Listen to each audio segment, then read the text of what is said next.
에베소서 1장 10절 말씀입니다.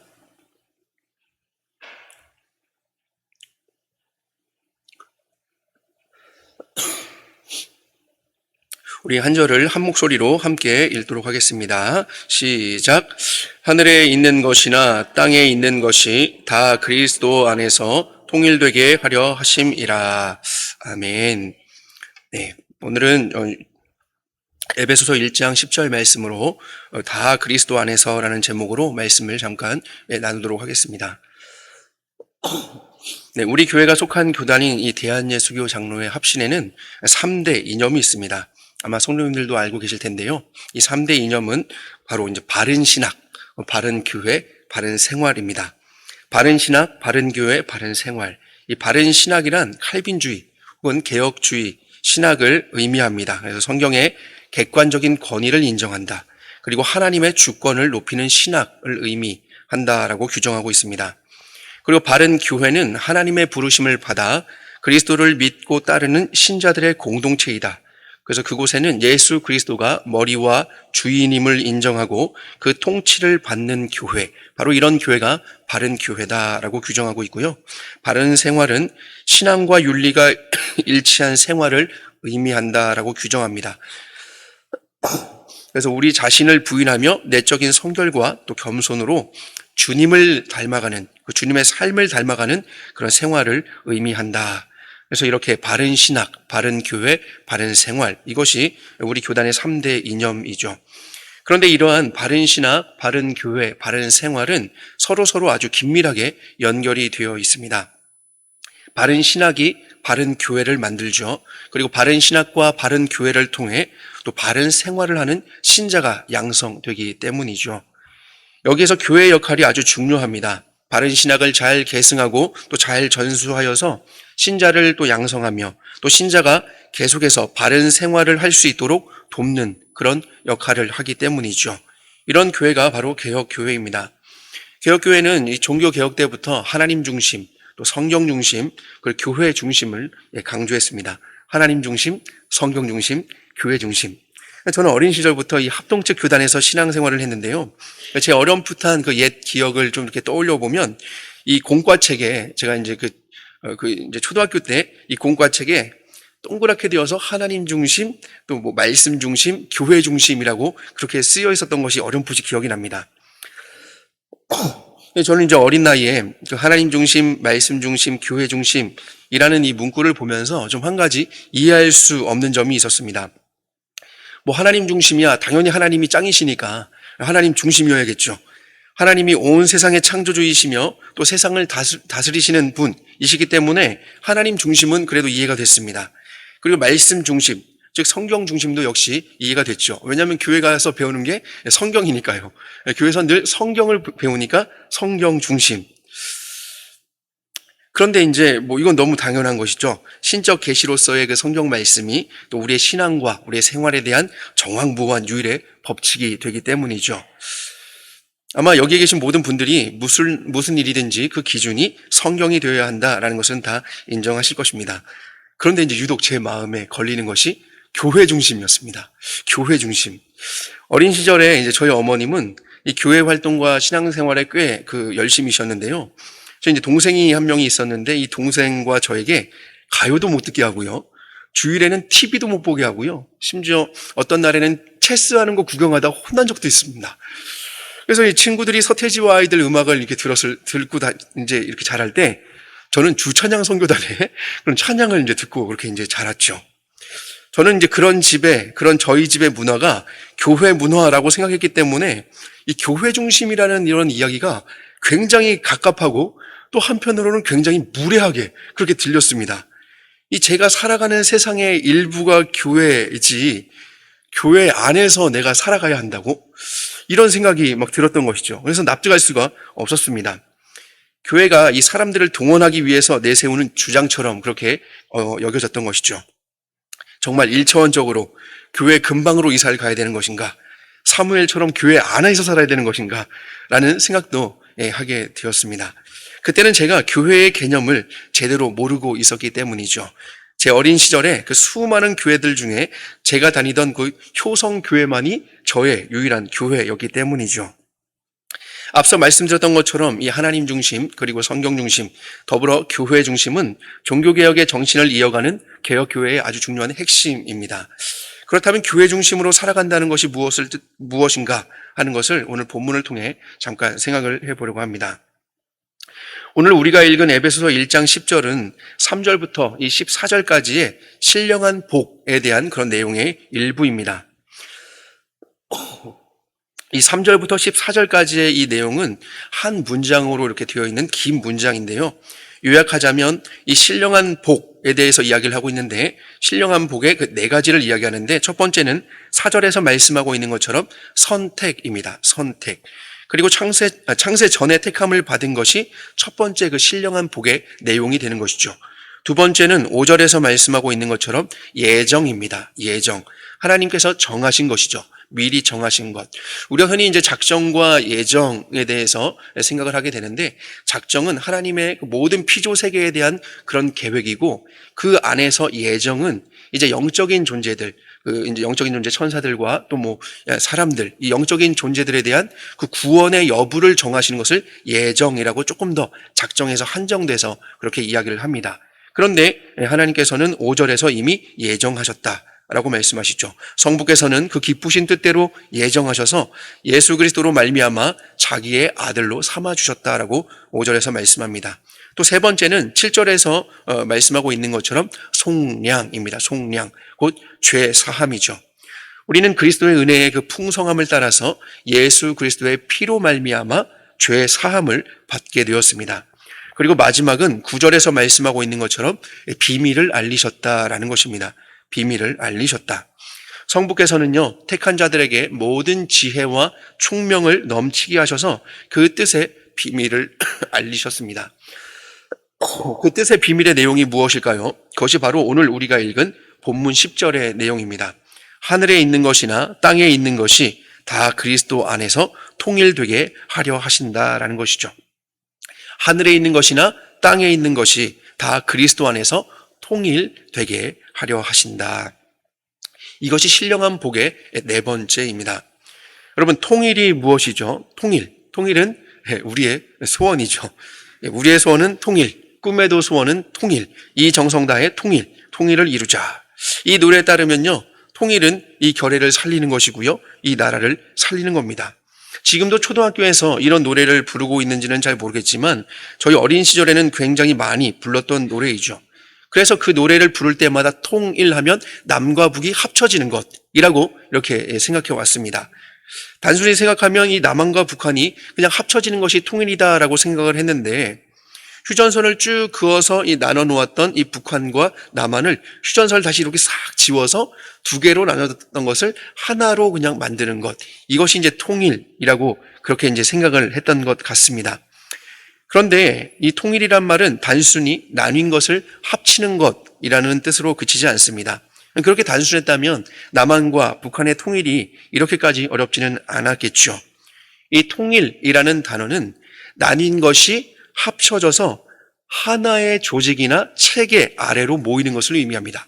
그러니까 단순히 그냥 모여지는 것이 아니라 모인 후에 하나의 조직이나 하나의 체계 안으로 모이게 되는 것이죠. 이것이 바로 통일입니다. 나뉜 것이 합쳐져서 하나의 조직이나 체계 아래로 모여지는 것.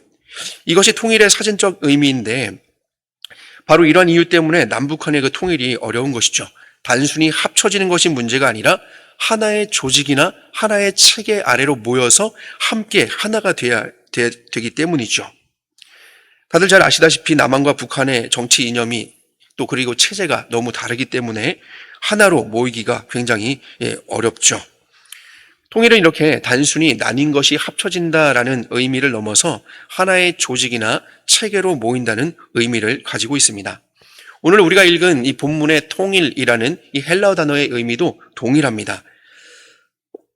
하늘에 있는 것이나 땅에 있는 것이 다 그리스도 안에서 통일된다라는 것은 하늘에 있는 것과 땅에 있는 것이 다 그리스도를 중심으로 합쳐져서 모인다라는 그런 의미를 갖게 되는 것이죠. 하늘에 있는 것과 땅에 있는 것이 다 그리스도 아래에 모이게 되는 것이다. 그리스도를 중심으로 합쳐져서 모인다.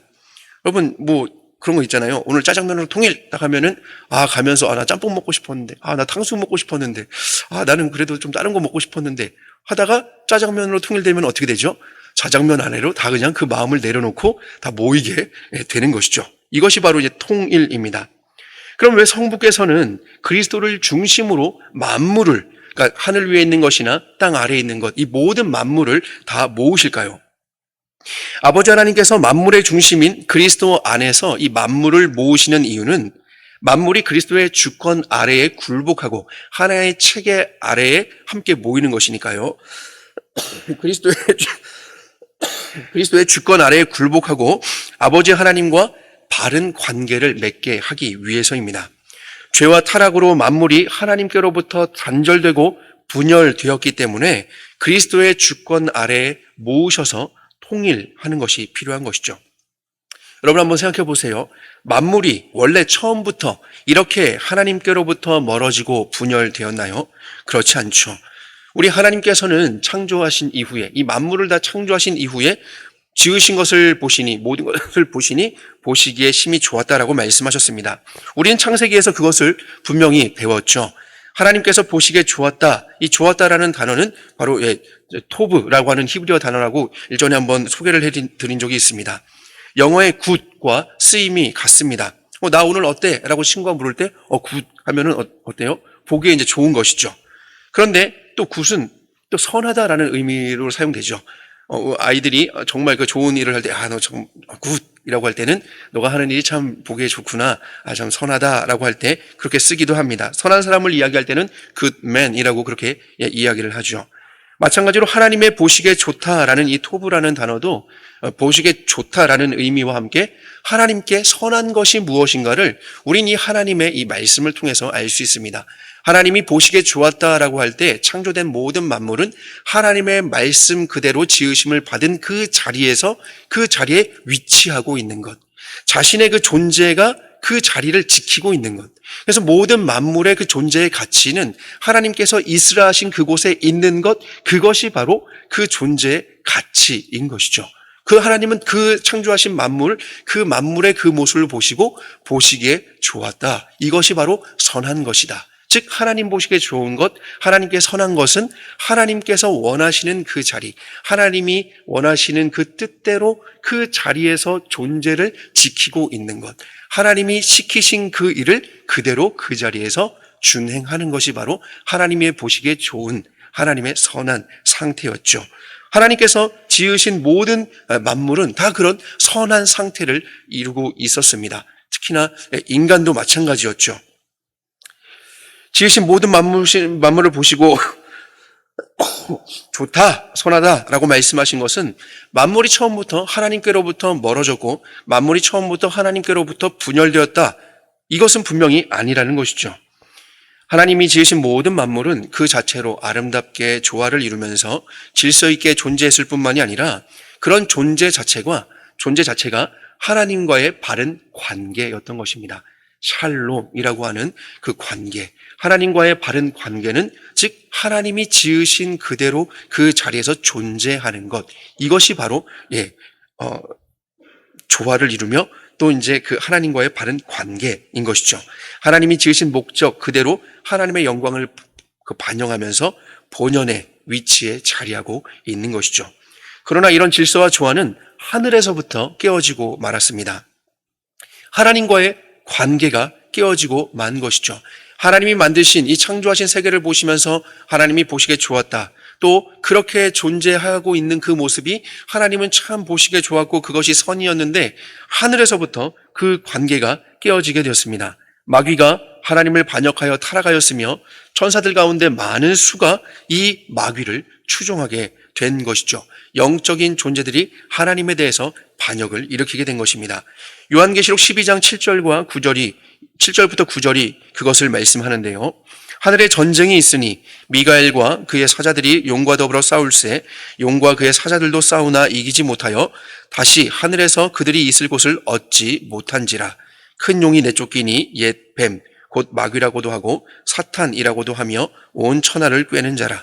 그가 땅으로 내쫓기니 그의 사자들도 그와 함께 내쫓기니라 라고 말씀하고 있습니다.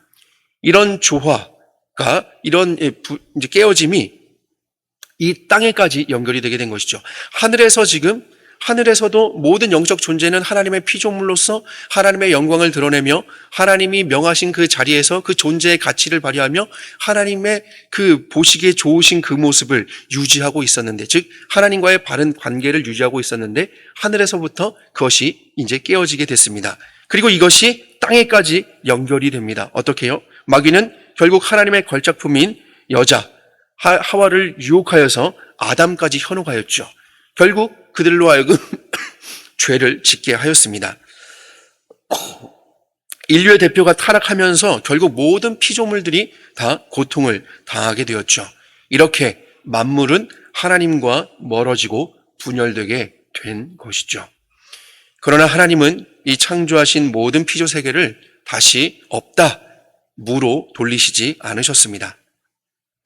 마치 게임을 하다가 이번 판은 안 되겠어 해서 그냥 훅 꺼버리고 다시 하는 것처럼 하나님은 다시 그러지 않으셨습니다. 하나님께서는 만물을 타락한 상태로 계속 버려두지 않으시고 회복하실 것을 약속하셨죠. 요한계시록 21장 5절이 이렇게 증언합니다. 보좌에 앉으신 이가 이르시되 보라 내가 만물을 새롭게 하노라 하시고. 그렇습니다. 창조주이신 하나님께서는 만물을 새롭게 하실 것입니다.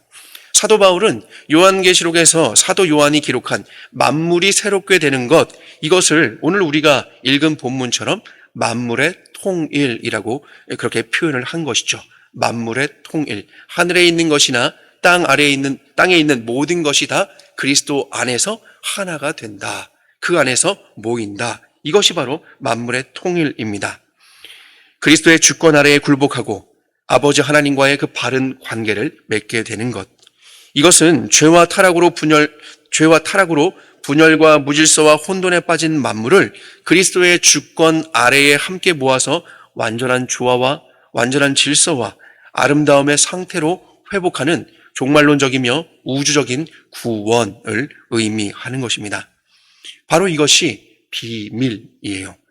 세상이 모르는 이런 비밀을 창세전에 택한 자, 즉 구원하시기로 예정하셔서 죄를 속량한 신자에게 알리셨다. 이러한 신령한 복을 신자인 우리가 받은 것이다 라고 에베소서의 말씀은 우리에게 말씀하고 있는 것이죠. 그래서 그 네 번째 신령한 복의 내용인 그 비밀, 이 비밀이란 것은 바로 그리스도 안에서 만물이 이제 모일 것이다, 통일될 것이다 라는 것을 우리에게 알리셨다는 것입니다. 하늘에 있는 것과 땅에 있는 것은 피조세계의 모든 만물을 가리키지만 에베소서에서 이 사도 바울은 영적인 존재에게 초점을 맞춥니다. 즉 하늘에 있는 영적 존재는 천사들이죠. 그리고 땅에 있는 영적 존재는 사람, 즉 유대인과 이방인입니다. 에베소서를 쭉 읽다 보면은 에베소서에서는 계속 유대인과 이방인에 대해서 이야기를 하고 그 둘이 나눠졌지만 결국 하나가 되는, 그래서 우리와 너희 그리고 이제 뭐 함께라는 단어들이 계속해서 이제 에베소서에선 등장을 하게 되죠. 근데 이러한 통일이 언제 일어났다고 이야기를 하고 있습니까? 9절에서는요, 때가 찬 경륜을 위하여 예정하신 것이다 라고 그렇게 말씀을 합니다. 그 뜻의 비밀을 우리에게 알리신 것이다 라고 하면서 그 기뻐하심을 따라 그리스도 안에서 때가 찬 경륜을 위하여 예정하신 것이니. 때가 찼다. 무슨 때가 찼을까요? 갈라디아서 4장 4절, 이 유명한 구절은 우리에게 이렇게 말씀하죠. 때가 참에 하나님이 그 아들을 보내사 여자에게서 나게 하시고 율법 아래에게서 나게 하신 것은. 때가 참에, 때가 찼는데 어떻게 되었어요? 하나님이 그 아들을 보내셨다. 성부께서 성자를 보내셨다. 그래서 여자에게서 나게 하시고 율법 아래에 나게 하셨다. 즉 제2위격이신 성자께서 성육신 하실 때가 찬 것입니다. 때가 참에 아버지 하나님은 아들을 세상에 보내셨고 십자가에서 죄를 속량하게 하심으로 유대인과 이방인을 하나 되게 하셨습니다. 에베소서 2장을 보면 얼마나 은혜가 되는지 몰라요. 유대인과 이방인은 하늘과 땅 차이였지만 사도 바울은 2장 13절에서는요, 전에 멀리 있던 너희가 하면서 이 이방인들에 대해서 전에 멀리 있던 너희가 그리스도 예수 안에서 그리스도의 피로 가까워졌다. 14절에서는요, 둘로 하나를 만드셨다. 이 둘은 유대인과 이방인을 하나로 만드셨다. 중간에 막힌 담이 있었는데 이것을 자기 육체로 하셨다. 이 자기는 누굴까요? 예수 그리스도를 의미합니다. 예수 그리스도의 그 십자가의 공로를 의미하는 것이죠. 15절에서는요, 이 둘로 유대인과 이방인을 자기 안에서, 예수 그리스도 안에서 한 세 사람을 지어 화평하게 하셨다. 16절에서는요, 십자가로 이 둘을 한 몸으로 하나님과 화목하게 하셨다. 이 둘을 한 몸으로 만드셨는데 둘을 한 몸으로 만드신 것으로 그치지 않고 이 둘을 하나님과 화목하게 하셨다. 원수된 것을 십자가로 하셨다. 하나님과 원수가 되었던 것을 십자가로 소멸하신 것이죠. 18절에서는요, 우리 둘이 한 성령 안에서, 이제 우리 둘이라고 하면서 유대인과 이방인, 우리 둘이 한 성령 안에서 아버지께 나아가심을 얻게 하셨다라고 말씀하시고 있습니다. 때가 찬 경륜, 즉 그리스도께서 오셔서 십자가에서 대속해 주심으로써 이미 만물의 통일은 시작이 된 것이죠. 이미 시작된 것입니다. 그러나 만물의 통일은 이미 시작되었으나 아직 완성되지는 않았습니다. 마귀와 악한 영들은 이미 그리스도의 십자가로 패배하였지만 아직도 공중의 권세를 잡고 불순종의 아들들 가운데 아직도 활동하고 있기 때문이죠. 그렇기 때문에 그리스도인들은 하나님의 전신갑주를 입고 하늘에 있는 악한 영들과 영적인 싸움을 계속해 나가야 하는 것입니다. 그러나 이 싸움은요, 결코 내 능력치에 따라서 승패가 결정되는 그런 싸움이 아닙니다. 그리스도께서 이미 승리하셨기 때문에 비록 여기저기 찢길 수는 있지만 결코 패배하는 싸움이 아닙니다. 만물의 통일이 이미 그리스도 안에서 시작되었기 때문이죠.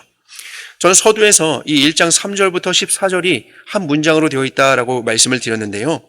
이 1장 3절부터 14절을 쭉 읽다 보면요, 정말 많이 등장하는 그런 단어가 있습니다. 이 단어는 약 3가지의 형태로 쓰였는데 그것은 바로 그리스도 안에서라는 그런 단어입니다. 그리스도 안에서. 10절에 우리 성경에서 번역되지 않은 것까지 이 헬라어 성경에서는 총 11번이 쓰였습니다. 그래서 이 지금 3절부터 14절 여기 안에서 그리스도 안에서라는 단어가 11번이나 사용이 된 것이죠. 그리스도 안에서, 그가 사랑하시는 자 안에서, 그 안에서, 이런 형태로 이 그리스도 안에서라는 단어가 11번이 사용이 되었습니다. 그것은요, 아까 말씀드린 그 신령한 복의 4가지 요소가 다 그리스도 안에서, 오직 그리스도를 통해서 이루어지기 때문이죠.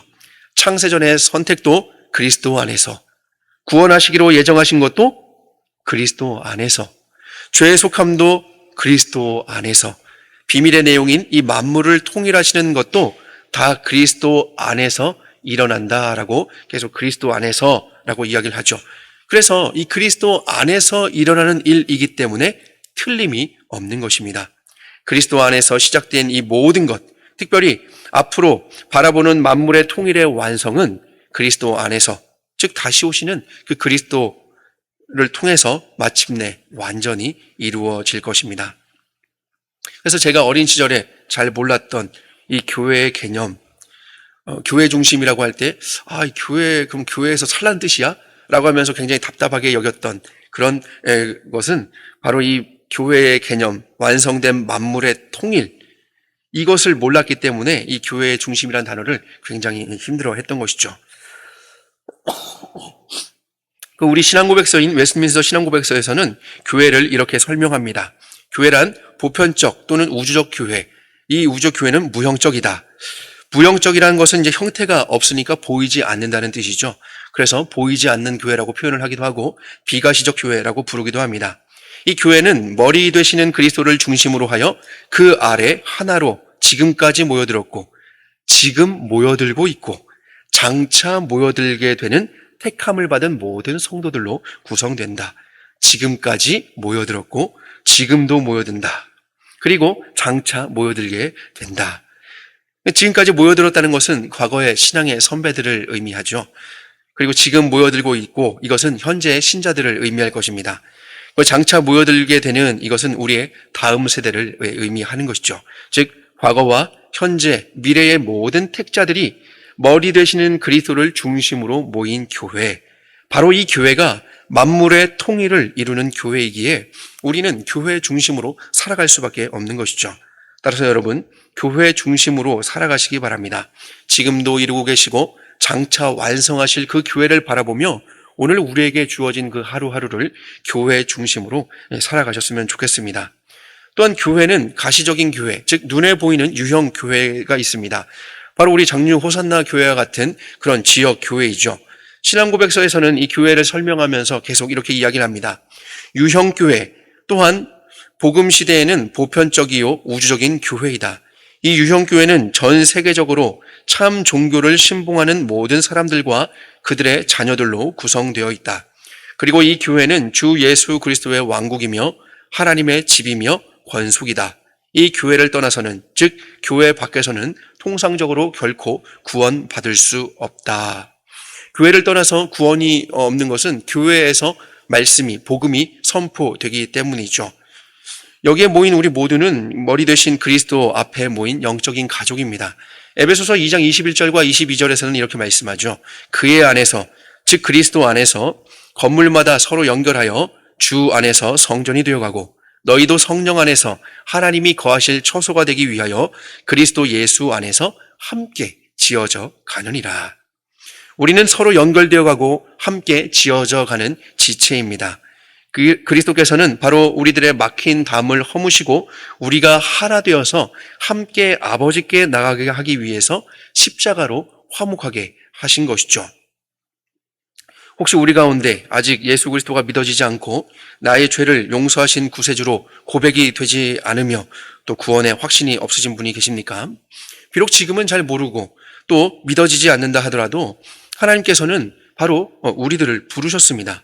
복음을 듣고 구원을 받을 수 있는 곳은 오직 교회뿐입니다. 그러니 떠나지 마시고 기도를 요청하시기 바랍니다.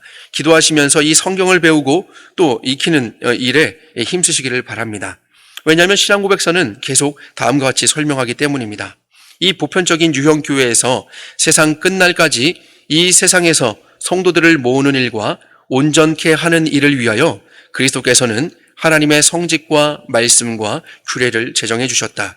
그리고 그의 약속을 따라 그 자신의 임재하심과 또 성령으로 말미암아 성도들이 효과적으로 모아지며 온전케 되는 것이다. 바로 이 눈에 보이는 우리 장류 호산나 교회와 같은 지역 교회들을 통해서 여전히 하나님께서는 성령을 통해 성도들을 효과적으로 온전케 하십니다. 모으시고 온전케 하시는 것이죠. 여러분을 위해서 교회의 말씀을 전하는 목사를 세우셨고 이 말씀을 통해 교훈과 책망과함과 바르게 함과 의로 교육하게 하셔서 하나님의 사람으로 온전하게 하시기 때문이죠. 그러니 교회 중심으로 살아가시기를 권면드립니다. 그러나 이런 경우라면 또 오해해서는 안 되는데요. 교회 중심으로 살아서는 결코 안 됩니다. 이런 교회는 반드시 떠나야 합니다. 신앙고백서는 또 교회의 이런 측면을 설명하고 있는데 다른 측면이죠. 지상에서는 아무리 순수한 교회들일지라도 혼잡함과 과오를 범한다. 그리고 어떤 교회들은 극도로 타락하여 그리스도의 교회가 아니라 사탄의 공화당이 되기도 한다. 참 무서운 그런 이야기이죠. 이 땅에서는 만물의 통일이 시작이 되었지만 완전히 이루어지지 않았기 때문에 앞에서 말씀드렸던 것처럼 패배하였지만 여전히 공중의 권세를 잡고 불순종의 아들들 가운데 역사하는, 활동하는 그런 악한 영들이 있습니다. 그래서 교회에 계속해서 유혹을 하고 교회에 계속 시험거리를 던지고 교회를 계속 분열시키려고 하고 있죠. 인류 최초의 사람을 범죄하게 함으로써 분열을 일으켰던 것처럼 하나님으로부터 단절되게 만들었던 것처럼 계속해서 그것을 계속 그렇게 이루려고 하는 그런 악한 영들이 있습니다. 그러다 보니까 교회가 완전할 수는 없습니다. 과오를 범할 수도 있는 것이죠. 그러나 과오를 범할 수 있지만 과오를 범하고도 회개하지 않는 교회라면, 과오를 범할 수는 있지만 그 과오를 통해서 회개하지 않는 교회라면 교회의 머리가 그리스도가 아닌 그런 교회입니다. 이런 교회는 그리스도의 교회가 아니며 이런 교회는 결국 타락할 수밖에 없는 것이죠. 그리스도가 교회의 머리가 아닌 이 타락한 교회는 교회 자체가 우상으로 전락하게 되는 것이죠. 이럴 때 교회 중심의 삶이라는 것은 만물의 통일의 완성을 향해서 나아가는 것이 아니라 신앙고백서가 설명하듯이 사탄의 공화당이 공회당이 되고 마는데요. 우리는 이단들의 모습을 통해서 이런 타락한 교회의 모습을 엿보게 되는 것이죠. 그들의 성경과 교회에 대한 열심은 정말 삶을 갈아 넣을 정도로 대단하지만 그들의 열심은요, 바른 지식을 따른 것이 아니기 때문에 벼랑 끝을 향해 내달리는 폭주기차처럼 열심을 더하면 더할수록 더 멸망으로 빠르게 진전할 뿐인 것이죠.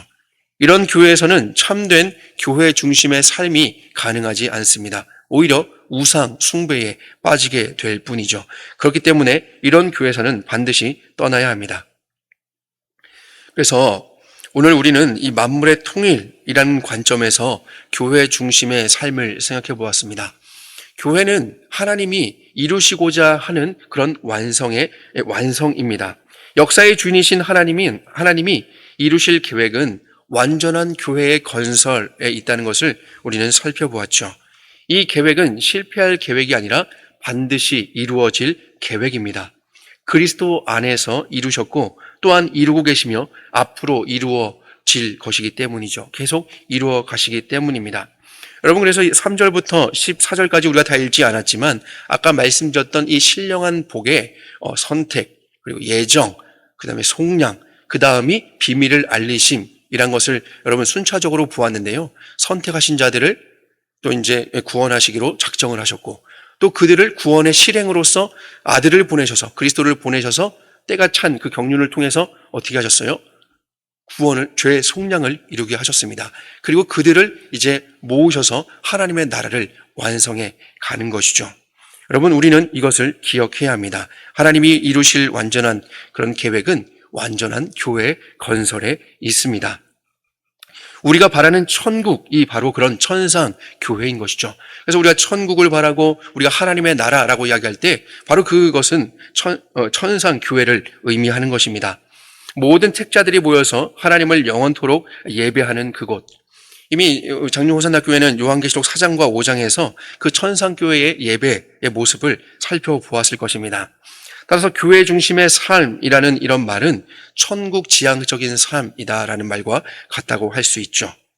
우리가 그런 무형교회를 반영하는 이 유형교회에서 이 장류 호산나 교회에서 한 가족으로 만나게 되었습니다. 그리스도의 십자가는 우리의 서로 다름과 또 우리의 차이를 넘어서 우리를 하나로 모으셨죠. 화목하게 하셨고 하나가 되게 하셨습니다. 그리고 우리를 함께 하나님께로 나가게 그렇게 하신 것이죠. 우리 장류 호산나 교회는요, 천상 교회를 반영하는 이 땅의 유형 교회입니다.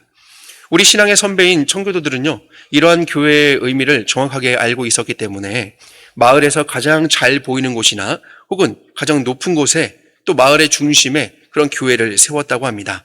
왜냐하면 지상교회는 이 땅에 실제하는 천상교회로 믿었기 때문이죠. 바로 천상교회를 반영하고 천상교회를 보여주는 이 땅에서의 하나님의 나라, 천국이기 때문이죠. 그래서 어떤 목사님은요, 교회를 이 땅에서 열어가는 천국이다라고 그렇게 표현을 하기도 합니다. 바로 우리의 교회가 이 땅에서 열어가는 하나님 나라, 천국이라고 표현할 수 있는 것이죠. 우리도 우리에게 주어진 이 땅에서의 교회들을 소중하게 여기며 또 교회 중심적인 삶을 살아가야 할 것입니다. 하나님께서 이루실 그 최종 완성을 향해서 우리의 역사가 나가고 있기 때문이죠. 우리 한 사람 한 사람의 역사는 점같이 이루어져 있지만 그러나 이 점들은 다 하나님의 시간 안에 모여져 있죠. 이것이 이어지면서 하나님의 역사가 완성이 되는 것이죠. 그래서 하나님의 시간을 우리는 살아가고 있습니다. 하나님의 시간은 어디를 향해서 가고 있습니까? 완전한 하나님의 교회, 천상교회를 향해 가고 있습니다. 우리도 우리가 천국을 향해, 천국을 바라며 살아간다는 것은 바로 그 천상적 교회를 지향하며 살아가는 것이 되는 것이죠. 결국 우리 각 개인의 인생의 완성도 어디를 향하나요? 완전한 교회를 향하고 있다는 것을 우리는 기억해야 합니다. 우리는 에베소서의 말씀을 통해서 교회 중심이라는 것이 교회를 우상화하는 것이 아님을 배우게 되었습니다. 주께서 우리에게 허락하신 이 장류 호산나 교회 안에서 신령한 복을 받은 자들답게 반드시 완성될 천상 교회를 바라보시면서 교회 중심의 삶을 살아가시기를 소망합니다.